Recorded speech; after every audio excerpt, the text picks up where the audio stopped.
Les marchés de la cryptographie sont indécis en ce qui concerne l'IPC, mais le Bitcoin est légèrement en hausse. L'activité sur le réseau Bitcoin n'a jamais été aussi élevée, les UTXO atteignant des niveaux presque records. L'émetteur de stablecoin Paxos a brûlé 700 millions de dollars de Binance USD en 27 heures en réponse à la pression réglementaire. Les investissements thématiques tels que les jetons même basés sur l'intelligence artificielle, l'optimisme, les dérivés de couche 2 et les liquid staking, ainsi que les stablecoins, suscitent un regain d'intérêt.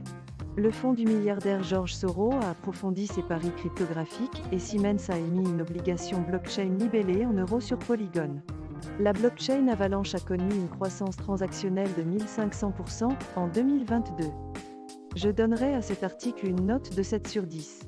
Il donne un bon aperçu de l'environnement de marché actuel et donne un aperçu de la manière dont les tendances actuelles peuvent affecter les décisions d'investissement. Il fournit également quelques exemples de la manière dont la technologie blockchain est utilisée sur les marchés financiers. Cependant, il ne fournit aucun critère ou conseil d'investissement spécifique et ne fournit aucune recommandation claire aux investisseurs.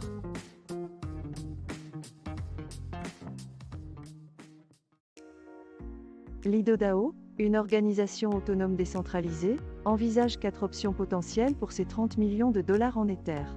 Ces options incluent le fait de miser une partie ou la totalité du Lido sur Lido sous la forme de Lido Stacked et tout de le vendre contre un stablecoin. Cette décision est prise en prévision des mises à niveau d'Ethereum à Shanghai et à Capella. Ces mises à niveau devraient avoir lieu cette année et permettront de procéder à des retraits de staking en net. Le DAO craint de ne pas avoir assez d'Ether sous la main en cas de besoin. Elle envisage également d'en échanger une partie contre un stablecoin afin de s'assurer une piste supplémentaire. La TVL actuelle de STET a chuté de 6,66% entre le 6 et le 13 février, tandis que la TVL actuelle du Lido s'élève à 8,13 milliards de dollars. La plupart des membres de Lido DAO semblent être favorables à la vente et à la mise en jeu partielle d'une partie des 20 304 ETH de son contrat intelligent Aragon. Je donnerai à cet article une note de 8 sur 10.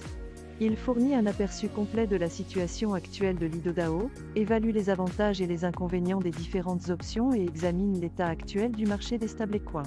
L'article fournit également des indicateurs actualisés sur la valeur totale bloquée de Lido, ce qui le rend utile aux investisseurs qui souhaitent évaluer le potentiel de cet investissement.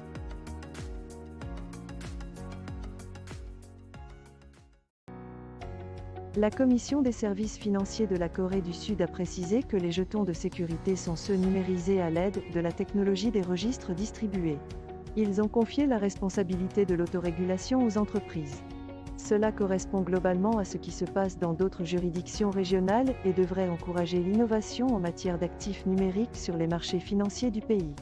Les sociétés de valeurs mobilières traditionnelles ont déjà réagi en formant une alliance pour informer les investisseurs et établir des normes. Des modifications à la loi sur les marchés des capitaux et à la loi sur les valeurs mobilières électroniques devraient être proposées. Ils seront présentés à l'Assemblée nationale au cours du premier semestre de cette année. Les entreprises qui ne possèdent pas de licence liée aux valeurs mobilières devront suivre le processus d'obtention de celle-ci, qui peut prendre 1 à 2 ans. Dans l'ensemble, le FSC a fourni des conseils pour aider les entreprises à déterminer si un jeton constitue une sécurité et évaluera chaque cas individuellement. Je donnerai à cet article une note de 9 sur 10. Il fournit des informations complètes sur les nouvelles directives de la Corée du Sud sur les jetons de sécurité et les implications de ces nouvelles directives pour les entreprises et les investisseurs.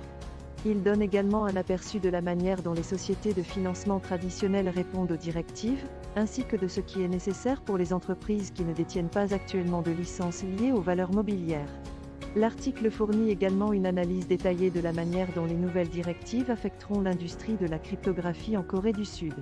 Dans l'ensemble, l'article fournit une explication claire et concise des nouvelles directives et de leurs implications pour les investisseurs.